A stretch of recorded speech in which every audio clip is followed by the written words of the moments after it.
নেতারা জনতা আপনাদের স্বাগত। আমি ইরন রয়েছি ঝাড়গ্রাম লোকসভা কেন্দ্র।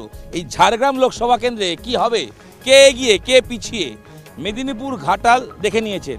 এবার ঝাড়গ্রামের মানুষজন কি বলছেন, জঙ্গলমহলের এই এরিয়া ভোট ব্যাংক কার দিকে ঝুঁকে। 2019 সালে প্রথমবার বিজেপি এখানে জিতেছিল, আর তার আগে 14 সালে প্রথমবার তৃণমূল জিতেছিল। লড়াই দুমুখী নাকি তিনমুখী? কারণ বামেদের শক্ত ঘাঁটি হিসেবে পরিচিত ছিল এই ঝাড়গ্রাম। 2009 সালেও যখন তৃণমূলের রমরমা শুরু হচ্ছে বাম জমানার শেষের দিকে, তখনও কিন্তু এই ঝাড়গ্রাম লোকসভা বামরা জেতে। তবে 14 সালে তৃণমূল প্রথমবার জেতে, আর 19-এ এসে বিজেপি জেতে। তবে সেই জয়ের মার্জিন ছিল 1% থেকেও খানিক কম। এখানে বড় ফ্যাক্টর কুর্মী সম্প্রদায়ের ভোট। এবার তারাও প্রার্থী দিয়েছেন। লড়াই কি তাহলে 3 থেকে বেড়ে 4মুখী? কথা বলবো আমজনতার সঙ্গে, জানতে চাইবো তারা কি ভাবছেন। ঝাড়গ্রাম কতটা উন্নত হয়েছে, কতটা পরিষেবা পেয়েছে, কি সমস্যা রয়েছে, কে এগিয়ে কে পিছিয়ে। আসুন না আমরা ঝাড়গ্রামটা ঘুরে দেখি।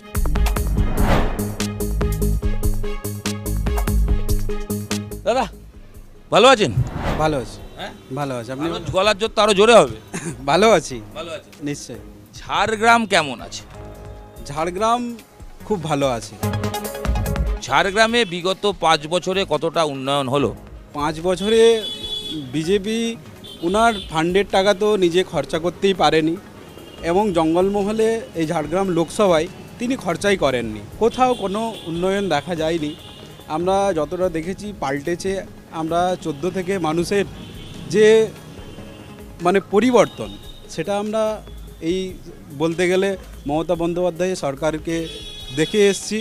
এখানকার উন্নয়ন, এখানকার রাস্তাঘাট আমরা তাকেই দেখে আসছি। সুন্দর সুন্দর পরিবেশ, ঠিক বদল যেন একটা লাল রাস্তা থেকে কালো রাস্তা, পিচের রাস্তা, ঢালাই রাস্তা, জল থেকে শুরু করে প্রত্যেকটা জিনিস, এবং আমাদের মা বোনেদের প্রত্যেকটাই যে উন্নয়ন, এবং এখানের রাজ্য সরকার যেভাবে সাধারণ মানুষকে সহযোগিতা করেছেন, তো সেটাই বলবো যে মানুষ নিজেরাই ভাববে যে এখানের আগামী দিন সামনে লোকসভা কিভাবে উন্নয়নকে। ঝাড়গ্রামে ভালো আছেন, আবার বলছেন 5 বছরে কাজ হয়নি, তাহলে ভালো থাকলেন কি করে? না, ব্যাপারটা হচ্ছে 5 বছর যেটা বিজেপি পুনার হেমব্রম। আপনি বলছেন এমপিকে দেখতে পাননি, এমপির ফান্ডে টাকা খরচ হয়নি?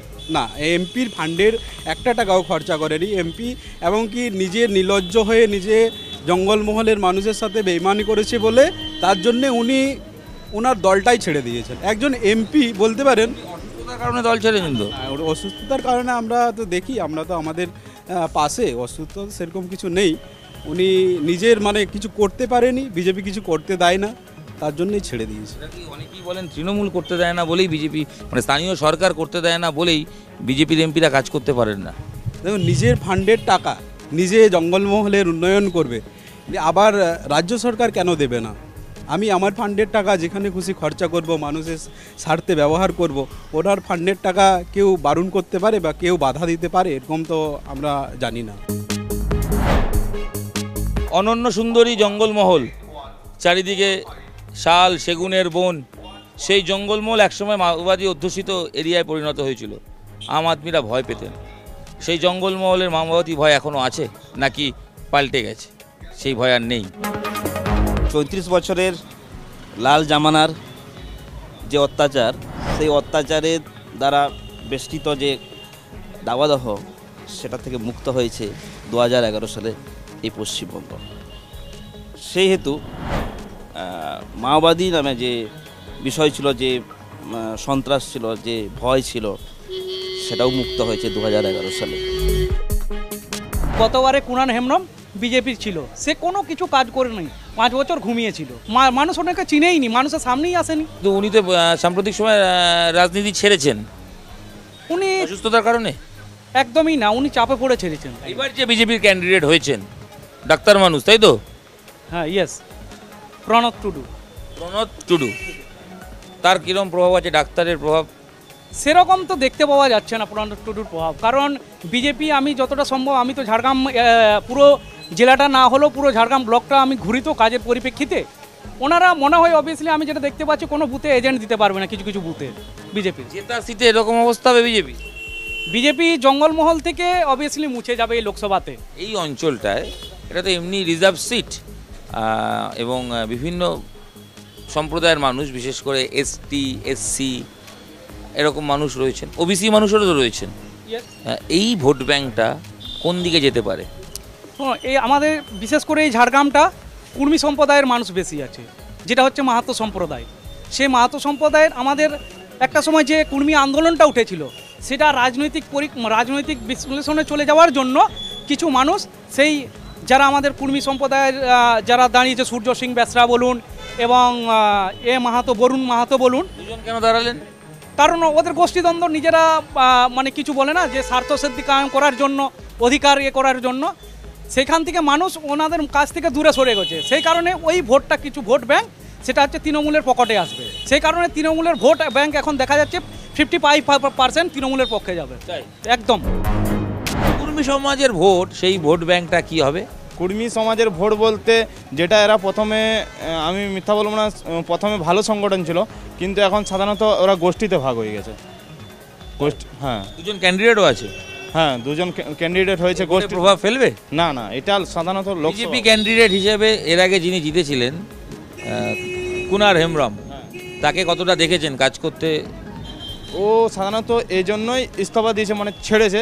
ও জানতো যে এবার হারবে, কারণ ও টিকিটই দেয়নি। হ্যাঁ, টিকিট দেয়নি, কারণ ওর কোনো মানে পাত্তাই পাওয়া যায়নি। সিপিএমের ক্যান্ডিডেট? সিপিএমের ক্যান্ডিডেট নেই বললেই চলে।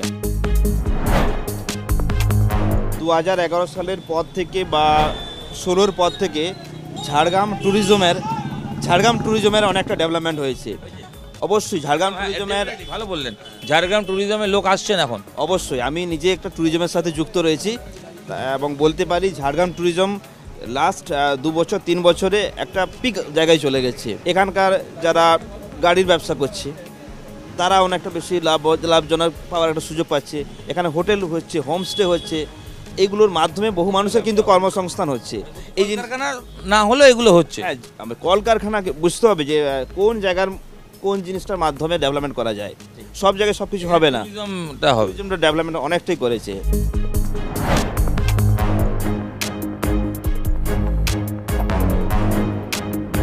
যেভাবে আমরা টিভির পর্দায় মানে তৃণমূলের আপাদমস্তক চোরদের দেখতে পাচ্ছি, তাতে মনে হয় না আমি কেন জঙ্গমহলবাসী তৃণমূলকে আবার ফেরাবে। তো 2019-এ যে আমরা যাকে এনেছিলাম তাকে ভালোবেসে এনেছিলাম, এবং আমরা দেখেছি ওনার যেটা ফান্ডের টাকাও খরচ করেছেন, এমপি ফান্ডের টাকা। তার বিগত দিনে যিনি এমপি ছিলেন তৃণমূলের, উমা সরেন, তার ফান্ডেও প্রায় 40% 50% টাকা পড়েছিল। সেই টাকাও উনি ফান্ডের টাকাও খরচ করেছেন কুনার হেমব্রম। তো আমরা সেটা টিভির পর্দায় বা পেপারে এগুলো আমরা নজর। কি উন্নয়ন হলো আমরা যেটুকু জানি আর কি, সাধারণ জনগণ হিসেবে বিভিন্ন স্কুলগুলোতে ম্যাক্সিমাম উনি ডেভেলপমেন্ট করেছেন। কোনো জায়গায় কম্পিউটার রুম তৈরি করে দিয়েছেন, কোনো জায়গায় কম্পিউটার ক্লাসের জন্য 20টা 40টা কম্পিউটার দিয়েছেন, কোনো জায়গায় স্কুলের পাঁচিল করে দিয়েছেন, কোনো জায়গায় জলের ব্যবস্থা করেছেন। আবার কোনো জায়গায় দেখেছি রাস্তার ধারে বা মোড়ে টোড়ে গ্রামগঞ্জে সোলার লাইটের ব্যবস্থাও করেছেন। তারপরে উনি রাজনীতি ছাড়লেন কেন? অসুস্থতার কারণ? অসুস্থতা একমাত্র কারণ। আমরা যেটুকু দেখেছি যে শেষের দিকে উনি একটু শারীরিকভাবে মানে বেশ অনেকটাই দুর্বল হয়ে পড়েছিলেন। আমার মনে হয় যে উনি হয়তো ওই কারণেই দলটা ছেড়েছেন। ঝাড়গ্রাম মানে জঙ্গলমহল, আর জঙ্গলমহল মানেই একটা সময় মানে এটা তো অরণ্য সুন্দরী বলা হয়, শাল সেগুনের বাগান, জঙ্গল। সেই জঙ্গলমহল একসময় মাওবাদীদের প্রভাব বিরাট ছিল। সেই জঙ্গলমহলে মাওবাদীদের প্রভাব কি আদৌ আর আছে? দেখুন, আমরা মনে করি যেটা, যে কোনো একটা সংগঠনের, সেটা মাওবাদী হোক, নকশাল হোক, বা কোনো রাজনৈতিক দল হোক, বা কোনো সামাজিক সংগঠনই হোক, একটা মাথাকে আমরা নষ্ট করে দিলাম, তার মানে তার উইংসগুলো নেই, এটা ভাবনাটা আমাদের ভুল। যারা সেই সময় বাধ্য হয়ে অস্ত্র ধরেছিলেন তাদেরকে চাকরি দেওয়া হয়েছে। তো চাকরি দেওয়া হয়েছে এটা আমরা শুনেছি, কিন্তু আবার অপরপক্ষে এটাও দেখেছি যারা প্রকৃতপক্ষে সেই সময় সংগ্রামটা করেছিল তারা কিন্তু চাকরি পাননি। অতএব তাহলে চাকরিটা যারা পেল তারা কারা? জঙ্গলমহলে ডেভেলপমেন্ট কতটা হয়েছে? কলকারখানা হওয়ার কতটা সম্ভব ছিল, কতটা হলো? কর্মসংস্থান, বেকারত্ব তো গোটা দেশ জুড়ে ইস্যু, ঝাড়গ্রামের ক্ষেত্রে ইস্যু। হ্যাঁ, সেটা তো বটেই। আমরা দেখেছি যদি সিঙ্গুর হতো তাহলে হয়তো এখানে শালবনিতে ঝিন্দালটা হতো। ঝিন্দালটা হলে এখানে মানুষ কি হলো শালবনী? সেটা হলো না। সিঙ্গুর উঠে গেল, সঙ্গে সঙ্গে ঝিন্দাল উঠে গেল, সঙ্গে সঙ্গে শিল্পপতিরা পশ্চিমবাংলা থেকে হাত গুটিয়ে নিল। সৌরভ গঙ্গোপাধ্যায়ের ইস্পাত কারখানা হওয়ার তো কথা। এটা যেটা বললেন না, সেটা সেই মানে সোনার পাথর বাটির মতো। এটা কি কারখানা করার জন্য? এটা বিশ্ববাসীর কাছে দেখানোর জন্য যে আমরা কিছু একটা করতে চাই। এই যে কর্মীদের ক্যান্ডিডেট কিভাবে দেখছেন? কর্মী সম্প্রদায়ের যে ক্যান্ডিডেট মূলত দুজন দাঁড়িয়েছে দেখলাম, তো আমাদের একজন সমর্থিত আর একজন সরাসরি সম্প্রদায় থেকে দাঁড়ানো হয়েছে। আমরা চাই যে আমাদের দাবিটা সরাসরি উঠে যাক। সরাসরি উঠানোর জন্য আমাদের সম্প্রদায় থেকে যেটা আছে সেটাতেই সাপোর্ট আমরা সবসময় করার চেষ্টা করব। তাহলে একজন ক্যান্ডিডেট হলে ভালো হতো তো। অবশ্যই ভালো হতো। আপনাদের দাবি, অন্যতম দাবি হচ্ছে এসটি সার্টিফিকেট, এসটি স্ট্যাটাস। সেটা হলে কাজকর্মে, চাকরি বাকরিতে, পড়াশোনায় সবাইতে সুবিধা হবে। পরিচয়, কিন্তু আপনাদের তো পরিচয় রয়েছে, আপনাদের দেশের নাগরিক। না, সেটা আমরা প্রথমত দেশের নাগরিক, আমরা ইন্ডিয়ান, আমরা ভারতীয়, সেটা আমরা জানি। কিন্তু আমাদের যে সেকেন্ড একটা আইডেন্টিটি আছে, আমরা যে ট্রাইব, অ্যাবরিজিনাল ট্রাইব, এটা আগেও ছিলাম, এখনও আছি, কিন্তু আমাদের পরিচিতি নেই। সেটা আমরা ফিরে পেতে চাইছি। এটাই আমাদের মূল লক্ষ্য, এটা আমাদের মূল দাবি। কিন্তু এইটা সরকার, কেন্দ্র সরকারই বলুন, রাজ্য সরকারই বলুন, কেউ আমাদেরকে দিতে চাইছে না। অথচ আমরা আপনার আর্কিওলজিক্যাল সার্ভে করে দেখুন আমরা সত্যিকারের আদিবাসী কিনা।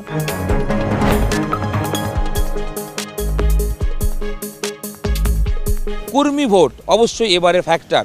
তাদের ক্যান্ডিডেট রয়েছে, কর্মী ভোট, কর্মী যে ক্যান্ডিডেট রয়েছেন তিনি যদি পান কর্মী সম্প্রদায়ের মানুষের, তাহলে বিজেপি তৃণমূলের লড়াইয়ে কে এগিয়ে কে পিছিয়ে বোঝা অন্তত মুশকিল। কারণ কর্মী সম্প্রদায়ের মানুষের ভোট প্রায় 38%। দেখা যাক শেষ পর্যন্ত এই ঝাড়গ্রাম থেকে কে শেষ হাসতে পারে। লড়াই যে খুব সহজ কোনো পক্ষেই নয় সেটা বোঝা যাচ্ছে। নেতা নয় জনতা আজ এখানেই শেষ করছি, দেখা হচ্ছে আগামীকাল।